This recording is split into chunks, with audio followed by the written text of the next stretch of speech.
गाधोइबा बेले भासीगले वृद्ध तेबे पुरी जिला गड़मृगशिरा ब्रिज तले गाधोइबा बेले भासीगले वृद्ध निखोज वृद्ध नवाब होई बोली जଣାपड़ी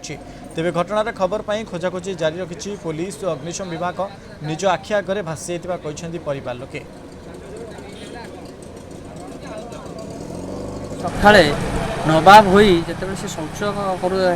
होउथिले एठी एई नदी रे तांकर गोड़ खसीगला जहाँ फल से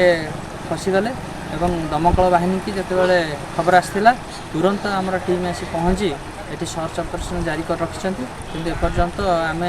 बॉडी रिकवरी करना तथापि आम सर्च ऑपरेशन जारी रही। झाड़ा बसिक छौची होता ना नवाब हो बयस 45 रु 50 छौची होते झाड़ा बसिक उद्धार कर समस्त आज्ञा सीटी कहीं नथिले आम सब गोटे झीटे डाकिला आम दौड़ा दौड़ी आइला आसुक आम आग सामने सब